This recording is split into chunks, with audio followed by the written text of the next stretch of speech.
Hello, ladies, gentlemen, and non-binary friends. If it's your first time here, welcome, and if not, welcome back to Actors with Issues with me, your host, Juan Ayala, bringing you another quick and casual chat with a delightful actor from the small screen, the big screen, and the Broadway stage. Today, we are joined by an actor you've seen in CBS series Hawaii Five-0, films like Shadow in the Cloud, and Taika Waititi's upcoming film Next Goal Wins, and here to talk with us about their new film, Duel, starring opposite Gillan and Aaron Paul. Joining us all the way from New Zealand, it's Beulah Koale. Beulah, welcome to the show. How are you? Thank you for having me, man. Absolutely. So, before we dive into the film and all of your recent projects, we're going to start with a quick rapid fire round of questions. It's a Okay. segment we call Getting to Know You, and we'll start with coffee or tea, Coffee, drama or comedy, drama, film or television, film, hero or villain, hero. New York or Los Angeles. New York, baby. What is the last show that you binge watched? Vikings. What was your first ever acting role? Um, I played Gangster Kid in a short student film called um, what is it? Grandpa. It's just like a gangster kid. What director has had the biggest influence on you? Hmm. My grandfather. And what actor has had the biggest influence on you? Uh, he's an actor called Nathaniel Lee's out here in New Zealand. What is a movie that never fails to make you laugh? Mm, Remember the Titans. And a movie that never fails to make you cry? Lion King. Good choice. And lastly, describe your most memorable audition in 3 words, and that can be good or bad. So that is up to you. Uh, I did. Oh no, no. Terrible. Wrong, and it was fun. Yeah. I feel like the ones that go wrong are always the most fun, you know? Yeah. Yeah. Yeah. Hell yeah. Hell yeah. Beulah, so, as we all know, no two actors' journeys are alike. So, when did your whole acting journey start for you, and when did you decide to start pursuing it on a career level? Started when I was around 17. It was just by chance in high school. We didn't have a drama department in school, but I joined this drama club that my English teacher was making. And if we got enough kids to join it, it will happen. And we got to skip 3 classes on Mondays. Uh, And I was the vice captain of the rugby team at the time, and I was like, boys, do we want to skip these 3 classes on Monday? And they're like, hell yeah. I'm like, all right, join me, and we're gonna go join this drama thing and stand there and just have fun. And yeah, and then that's where I first got my introduction into acting, and it's completely by accident. And then I took it seriously when I was 21.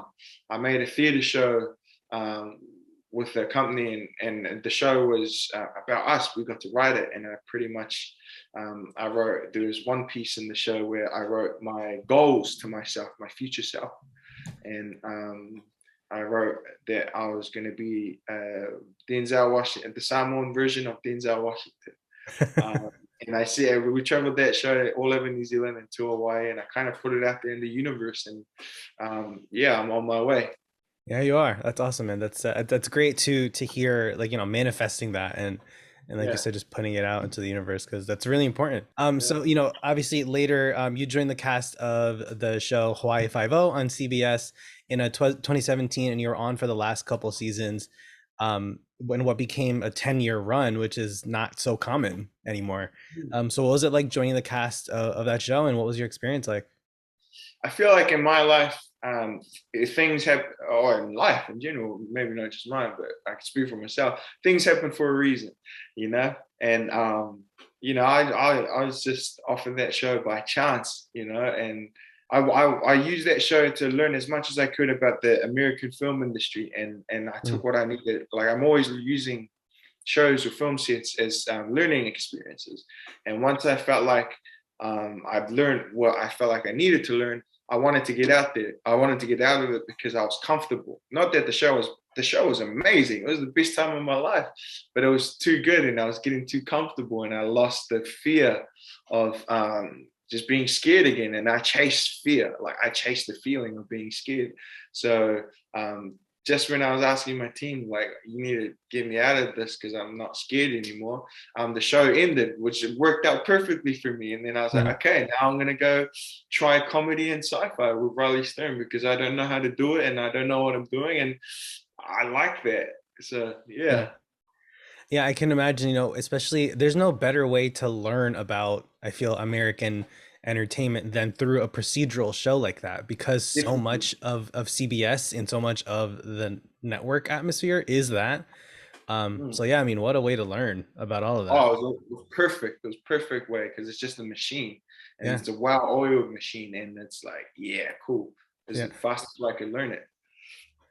So so moving on, so your next role that we'll be seeing you in is that of Peter in Riley Stearns, like you said, sci-fi dark comedy, Duel, which I love the hilariously the dual turn Yeah, of phrase there for the title.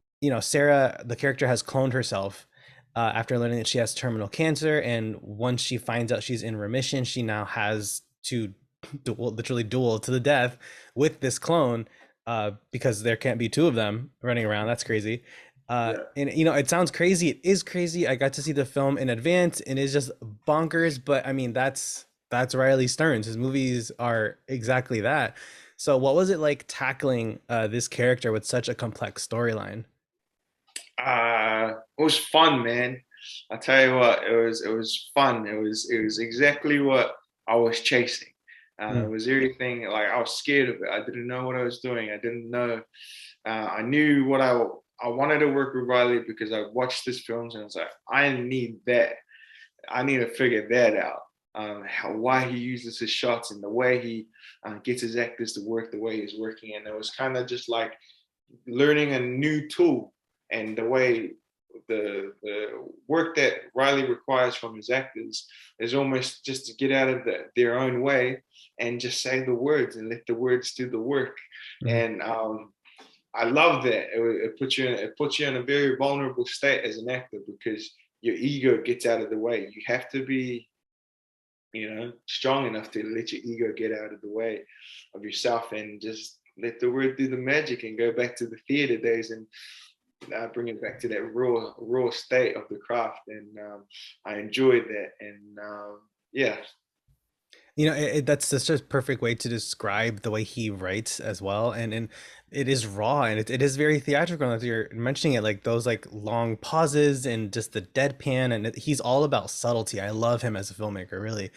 And those pauses can be funny, sometimes they're awkward, a little cringy. As an audience member, you're almost like, oh, someone say something. Like on set, what was that whole thing like, sort of balancing, and again, like going from the fast-paced set of a show like Hawaii 5 to then this other project where you get to like take your time and everything. yeah. Well, it was exactly like I said. It was exactly what I was looking for, Yeah. And the way you described yourself as an audience member is like how you cringe. It was funny, and like that's art. That's Yeah. what I've been put on this earth to do. Like, to tell us is like to make audience members feel different ways, and they have to think and they have to work.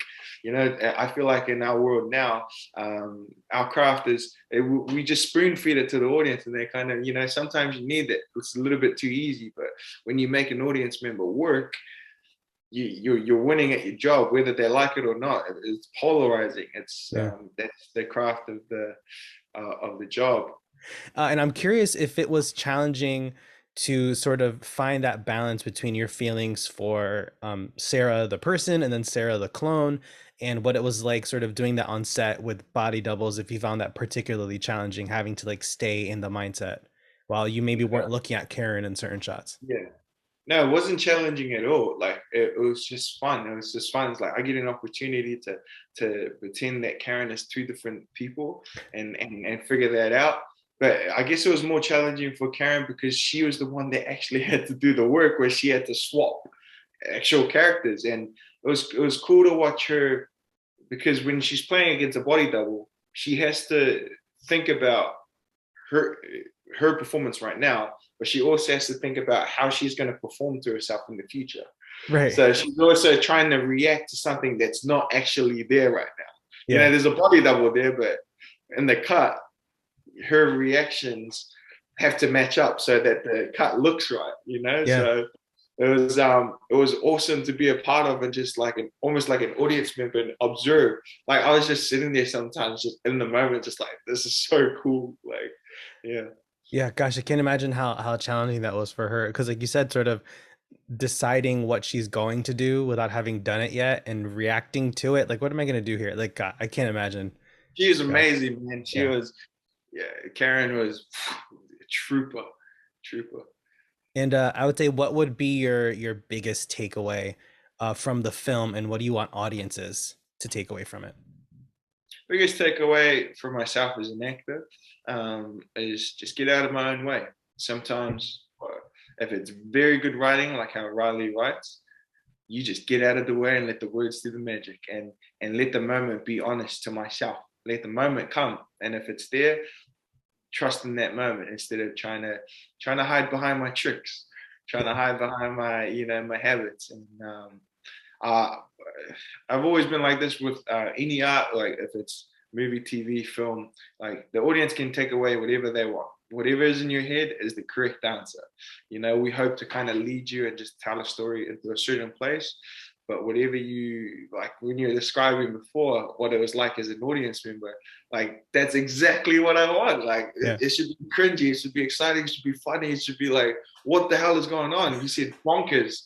It's like it should be all of that because if it wasn't, then it wouldn't be fun. It should Yeah. be. And Riley's very good at not leading people on a very easy path. He just surprises you, like that little bit that Karen and Aaron have when they when Aaron's character requires some help. I won't give away what happens, but Right. like no one would ever have seen that coming in the film. Yeah, yeah, and so just with the name of our show called Actors with Issues, because Lord knows, we all have issues and problems that we've sort of faced throughout acting careers. I'm curious if there's anything that comes to mind as an obstacle that you've overcome that you're open to sharing with our audience of young actors and artists. Yeah, my whole life. Like, and I'm very honest and frank about it to everyone, and I'm not afraid to talk about.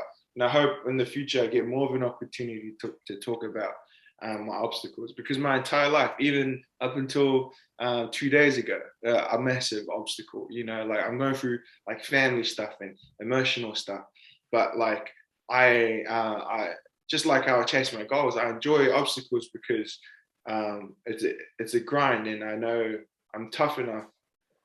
Well, not tough. Tough is not the like. If I just push through it a little bit further, I never lose sight of that light. I know the light is Mhm. right there.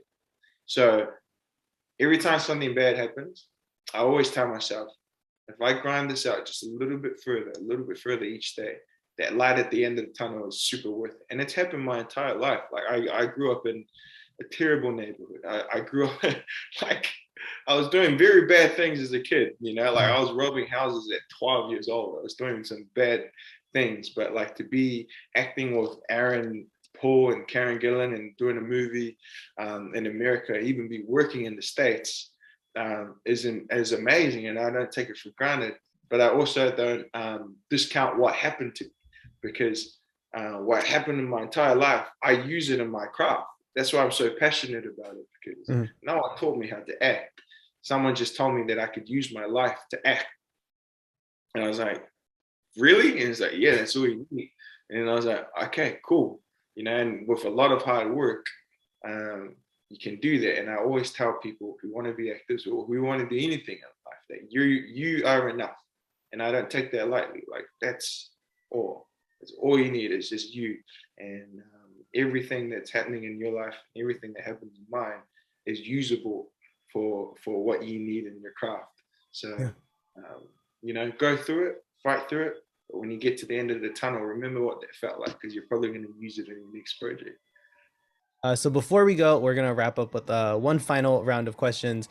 These are non-rapid fire, so don't worry about answering super quickly. It's called Now That We Know You, since we've gotten to chat for a bit. So fill in the blank. If I weren't working in the arts, I'd be. I'd be a chef. Yeah, I'd be a chef. Who is someone that you would trade places with for one day? Who is someone that Michael Jordan in his prime in like 19, Chicago Bulls, Yeah. Michael Jordan. What is the best advice you've ever gotten? That I'm enough. And what's the worst advice you've ever gotten? What's the advice? Uh, and my cousin, use it, don't abuse it. This is a bunch of 30-year-olds trying to tell a 10-year-old kid, yeah, man, take some drugs, just use it, don't abuse it. It's like, what are you talking about, bro? That's terrible. And lastly, in 10 words or less, what advice would you give to a young actor? Like I said before, man, you're enough, and Mm. use your life. And I know everyone says it, but like, it's facts, man. Like, I'm a prime example of it, and I try and tell my siblings I'm the eldest of, sorry, I'm going more than 10 words, but like, I'm so passionate about it because I'm the eldest of 4 brothers, 1 sister. And I always try and tell my family first that, bro, use our life to get the success that you need and whatever that you need to chase. And I'm an example of it because I'm slowly doing it, Mm. and I'm just listening to my own advice and using what I went through. So, hell yeah.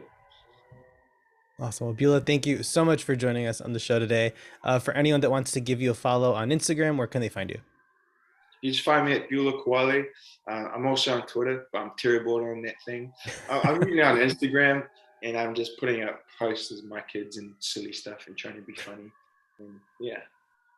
And you can all follow us on Instagram at Actors with Issues. Give me a follow at Juan Ayala Official and check out our full video interviews at youtube.com/Actors with Issues podcast, or listen on the go wherever you get your podcasts every Monday.